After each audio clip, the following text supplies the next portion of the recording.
నిలిచిపోయిన కేంద్ర పథకాలన్నీ పునరుద్ధరించాం. అప్పులను రీషెడ్యూల్ చేసి వడ్డీ రేట్లు తగ్గించాం. వ్యవస్థల్ని గాటిన పెట్టాం. సూపర్ 6 హామీలు నెరవేర్చాం. సంక్షేమ కార్యక్రమాలు చేస్తున్నాం. అభివృద్ధికి మారుపేరుగా ఆంధ్రప్రదేశ్ని తయారు చేశాం. ఎవ్వరికీ ఎక్కడా ఇబ్బంది లేకుండా సుపరిపాలనకు నాంది పలికాం. వాట్సాప్ గవర్నెన్స్లో ఎవ్వరు ఆఫీస్కి వచ్చే పని లేకుండా పనిచేసే పరిస్థితికి వచ్చాం. తల్లికి వందనం, అన్నదాత సుఖీభవ, స్త్రీ శక్తి, దీపం 2, దివ్యాంగ శక్తి, మత్స్యకారుల సేవలో, ఆటో డ్రైవర్ల సేవలో, నేతన్నలకు ఉచిత విద్యుత్ వంటి పథకాలు చేశాం. DSC, mega DSC నిర్వహించాం.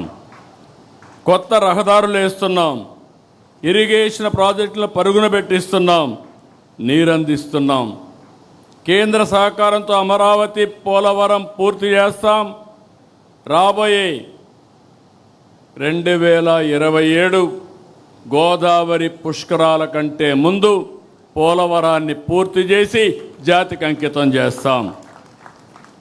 అమరావతి కూడా రాబోయే 3 సంవత్సరాల్లో చేపట్టిన పనులన్నీ పూర్తి చేసి ముందుకు తీసుకుపోయే బాధ్యత తీసుకుంటాం. స్టీల్ ప్లాంట్ని మళ్ళీ రివైవ్ చేయగలిగాం. తెలుగువాడి ఆత్మగౌరవాన్ని కాపాడుకోగలిగాం. ఆ రోజు ఎన్నో ఉద్యమాలు జరిగాయి. ఆంధ్రుల హక్కు, విశాఖ హుక్కని ఆందోళన చేశారు. దాన్ని నిలబెట్టగలిగాం. అదే మరిగా ఏదైతే ఈరోజు రైల్వే జోన్ కూడా మనం శాంక్షన్ చేయించుకోగలిగాం. పెట్టుబడుల్లో నెంబర్ 1 స్థానంలో ఉన్నాం. మళ్ళీ ఒక బ్రాండ్, ఒక నమ్మకాన్ని క్రియేట్ చేయగలిగాం. ఒక నిర్దిష్టమైన లక్ష్యంతో ముందుకు పోతున్నాం. స్వర్ణాంధ్ర 2047 విజన్తో 10 సూత్రాలు పెట్టుకుని వాటిని సాధించడానికి మనం ముందుకు ప్రయాణం చేస్తున్నాం. కేంద్రం నరేంద్ర మోడీ గారి నాయకత్వంలో వికసిత్ భారత్ పెట్టుకుంటే మనం స్వర్ణాంధ్రప్రదేశ్తో ముందుకు పోతున్నాం. ప్రతి ఒక్కరికి ఇది గుర్తుండాలి. 10 సూత్రాలు మీ మైండ్లో ఎప్పుడూ ఉండాలి. పేదరికం లేని సమాజం, ఉద్యోగ ఉపాధి కల్పన, నైపుణ్యం, మానవ వనరుల అభివృద్ధి, నీటి భద్రత, ఫార్మ్ అగ్రిటెక్, ప్రపంచ స్థాయి మౌలిక సదుపాయాలు, ఇంధన వనరుల సమర్థ వినియోగం, కాస్ట్ తగ్గించడం, నాణ్యమైన ఉత్పత్తులు, స్వచ్ఛాంధ్ర, డీప్ టెక్నాలజీ. ప్రతి ఒక్కరు కూడా డీప్ టెక్నాలజీతో మనం ముందుకు పోవాల్సిన అవసరం ఉంది. ఈ ప్రయాణం చేసినప్పుడు 2 ఏళ్లలోనే కొన్ని లక్ష్యాలు మెరుగు చేసుకోగలిగాం. ఒక్క ఉదాహరణ చెప్తున్నా, అన్ని డిపార్ట్మెంట్లో మెరుగు చేయగలుగుతున్నాం. ఒక్క ఉదాహరణ మీరు చూస్తే నష్టాల్లో ఉన్న విద్యుత్ శక్తి, విధ్వంసమైనటువంటి డిపార్ట్మెంట్ని రివైవ్ చేశాం. ఏదైతే ట్రూ అప్ ఛార్జెస్ తీసి 4,660 కోట్ల రూపాయలు రద్దు చేసి అది డిపార్ట్మెంటే భరించే పరిస్థితికి వచ్చాం. ఒకప్పుడు ట్రూ అప్ ఛార్జెసే కాకుండా ట్రూ డౌన్ ఛార్జెస్కి శ్రీకారం చుట్టాం. ఇంకో పక్క కరెంటు ఛార్జీలు పెంచమన్నాం. చెప్పిన మాటకు నిలబెట్టి ఒక్క పైసా పెంచకుండా 3 సంవత్సరాలు, ఇది 3వ సంవత్సరం వస్తుంది, ఆ మాటకు నిలబడ్డాం. ఇంకొక పక్కన ఆవరేజ్ ప్రొక్యూర్మెంట్ కాస్ట్ పోయిన సంవత్సరం 30 పైసలు తగ్గించాం ఒక యూనిట్కి. ఈ సంవత్సరం ఇంకొక 30 పైసలు తగ్గిస్తున్నాం. 2029కి ₹1.20 తగ్గించడానికి ప్రణాళికలు తయారు చేసుకున్నాం. ఇదొక చరిత్ర, మీరందరూ గుర్తుపెట్టుకోవాలి. ఎప్పుడు కరెంటు ఛార్జీలు పెరుగుతాయి తప్ప కరెంటు ఛార్జీలు తగ్గించే ఆలోచన ఎవరు చేయలేదు. అలాంటి ఆలోచనతో మనం ముందుకు పోతున్నాం. ఇంకొక పక్కన భూగర్భ జలాలు పెంచాం. సాగులో సాంకేతిక తీసుకొచ్చాం. పోర్ట్లు, ఎయిర్పోర్ట్లు, హైవేలు పూర్తి చేసుకుంటున్నాం. ఇదే కాకుండా మన ఉత్పత్తులకు మార్కెట్ పెంచాం. 1 ఫ్యామిలీ 1 ఆంటర్‌ప్రెన్యూర్ పాలసీ తెచ్చాం. ఏఐ టెక్నాలజీ కంపెనీలు తీసుకొస్తున్నాం. భవిష్యత్తులో విశాఖపట్నం మీరు గుర్తుపెట్టుకోవాలి, ఏఐ హబ్గా విశాఖపట్నం ఏఐ పట్నంగా తయారయ్యే పరిస్థితి వస్తుంది. విశాఖపట్నం పేరే మారిపోయే పరిస్థితి వస్తుంది. ల్యాండ్ రికార్డ్స్ ఆ రోజు తీసుకొచ్చినటువంటి ఈ యొక్క ఒక చట్టాన్ని తీసుకొచ్చి ల్యాండ్ రికార్డ్స్ అని కంట్రోల్ చేయాలంటే దాన్ని రద్దు చేశాం. ఇంకొక పక్కన ఒక్క సంవత్సరం చేసిన అవకతవకలన్నీ ప్రక్షాళన చేసి క్యూఆర్ కోడ్ పెట్టి అదే మాదిరిగా ఎక్కడికక్కడ ఆధునికమైన సాంకేతికతో రికార్డ్స్ అన్నీ కూడా ప్రక్షాళన చేసి వాళ్ళందరికీ ఇచ్చే పరిస్థితికి వచ్చాం. ఇవన్నీ కూడా మీరు గుర్తుపెట్టుకోవాల్సింది, నిధులు డబ్బులుండి చేయడం లేదు. చాలా సమస్యలు ఉన్నాయి, కానీ దాన్ని అధిగమించే సంకల్పం ఉక్కు సంకల్పం తెలుగుదేశం పార్టీ సొంతమని మరొకసారి మీకు విజ్ఞప్తి చేస్తున్నా. తెలంగాణలో జీతాలకు 45% రాష్ట్ర వనరుల నుంచి ఖర్చు పెడితే మన దగ్గర 99%. అంటే మనకొచ్చే ఆదాయం జీతాలకే సరిపోయే పరిస్థితి. నేను అందుకే ఫైనాన్స్ మినిస్టర్ చెప్పాను, ఎప్పటికప్పుడు వాస్తవాలు ప్రజలకు చెప్పి ఏ విధంగా ఎకానమీని రివైవ్ చేస్తున్నాం అనే విషయం కూడా మనం చెప్పాల్సిన అవసరం ఉంది. ఆ రోజు మన గవర్నమెంట్లో సమాచారం లేదు.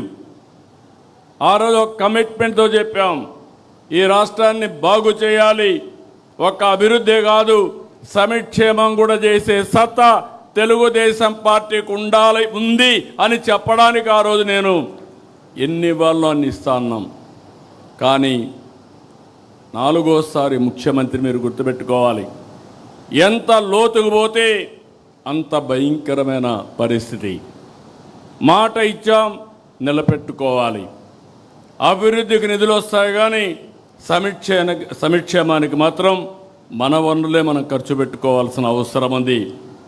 కానీ ఈరోజు మీరు చూస్తే ఒక పద్ధతి ప్రకారం మొదలు తారీఖు అంటే దగ్గర 63 లక్షల మందికి పేదల సేవలో ఉదయం ఇంటికెళ్ళి వాళ్ళకు నమస్కారం పెట్టి వాళ్ళకు పెన్షన్లు ఇచ్చే ఏకైక పార్టీ అతిపెద్ద డీబీటీ కార్యక్రమం మనం చేపట్టాం.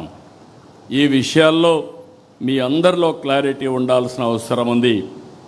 భారతదేశంలో ఉండే బెస్ట్ పాలసీస్ అన్నీ కూడా అడాప్ట్ చేశాం. మనం వినూత్నమైన పాలసీలు తీసుకొచ్చాం. ప్రపంచంలో ఉండే బెస్ట్ పాలసీస్ని అక్కడుండే కెపాసిటీ బిల్డింగ్ అలాంటివన్నీ నేర్చుకోవడానికి మొట్టమొదటిసారిగా సింగపూర్కి 6 మంది మంత్రులను పంపించాం. ఎందుకంటే మనందరం గుర్తుపెట్టుకోవాలి, మనం ఏదో కష్టపడడం కాదు, తెలివితేటలతో కష్టపడాలి. ఎక్కడ బెస్ట్ పాలసీస్ ఉంటే అవన్నీ తీసుకురావాలని చెప్పి ముందుకు పోయాం. ఇవన్నీ మనం చేస్తూ నేను ఒకటే కోరుతున్నా, మనం చేసిన మంచినే కాదు, అనునిత్యం ఈ పనిలో మనం అనుసంధానం కావాలి. అదే సమయంలో అవతల వాళ్ళు చేసే కుట్రలను కూడా తిప్పుకొట్టే పరిస్థితి ఉండాలి. అదే నిజమైన రాజకీయం. అందుకే గొడ్డలి పార్టీ చేస్తున్నటువంటి చెడును కూడా అనునిత్యం ప్రజలకు చెప్పాలి. అధికారంలో ఉండగా రాష్ట్రాన్ని పూర్తిగా నాశనం చేశారు. అది చాలక ఇప్పుడు కూడా కుట్రలు చేస్తున్నారు. ఈరోజు మీరు చూస్తే ఒక కిల్లింగ్ మనస్తత్వం ఉన్న గొడ్డలి పార్టీకి ప్రజా సంక్షేమం పట్టదు, అభివృద్ధి గిట్టదు. రాష్ట్రానికి పెట్టుబడులు వస్తున్నాయంటే విమర్శలు చేస్తారు. ఒకవేళ విమర్శలు చేసిన తర్వాత ప్రజల్లో కానీ వ్యతిరేకత వస్తుంది అనుకుంటే మేమే తెచ్చాం, మేమే ఆలోచించామని మాట్లాడే పరిస్థితికి వస్తున్నారు. ఇంకో పక్కన ఎక్కడన్నా డబ్బులు తేవాలంటే దానికి కావాలని కంప్లైంట్స్ పెట్టి అడ్డు పెట్టే ప్రయత్నం చేస్తున్నారు. ఇంకొక పక్కన మనం చేసే అభివృద్ధి చూస్తే దేశంలో మొట్టమొదటిసారిగా 25-26లో 25.3% పెట్టుబడులు ఆంధ్రప్రదేశ్ రాష్ట్రానికి వచ్చాయంటే అది మన మీద ఉండే నమ్మకం. దీంతో వీళ్ళకి ఫ్రస్ట్రేషన్ మొదలైంది. ఎక్కడికక్కడ నిధులు రాకుండా తప్పుడు ఫిర్యాదులు చేయడం, కోర్టులో పిటిషన్లు వేయడం, ఈ కుట్రలకు కుతంత్రాలకు కాలం చెల్లింది.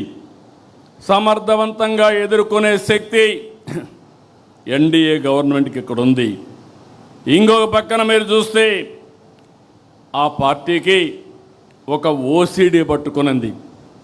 నేను మామూలుగా చెప్పడం లేదు ఈ మాట. అబ్సెసివ్ కంపల్సివ్ డిజార్డర్, ఇది ఒక వ్యాధి. ఆ వ్యాధిని అందరికీ అంటగట్టడానికి చూస్తున్నాడు పార్టీ మొత్తం. అబ్సెసివ్ కంపల్సివ్ డిజార్డర్ అది ఈరోజు క్రెడిట్ చోరీ డిజార్డర్గా కూడా తయారైన అందులో భాగమే ఇది. మీరు అందరూ అనుకుంటున్నారు ఒక జబ్బు ఉండే వ్యక్తి, చాలామందికి మెంటల్ ఇల్నెస్ వస్తూ ఉంది. ఇప్పుడు ఆ మెంటల్ ఇల్నెస్లో భాగమే ఓసిడి. అలాంటి వాళ్ళకు ఏది పట్టుకుంటే అదే, దేన్ని లెక్క పెట్టుకోరు. వాళ్ళ ఆశయాలకు అడ్డంగా ఎవరైనా వస్తే ఎంతకన్నా తెగాయించే పరిస్థితి వస్తుంది. వాళ్ళని ఇదే మరిగా మనం వదిలేస్తే ఇప్పుడు జరిగిన సంఘటన కూడా మనం గుర్తుపెట్టుకోవాలి. మనం వదిలిపెడితే దేశానికి స్వాతంత్రం తేవడానికి మేమే ఆలోచించామని కూడా చెప్తారు. అది నమ్మతారని కాదు, వాళ్ళ మనస్తత్వం.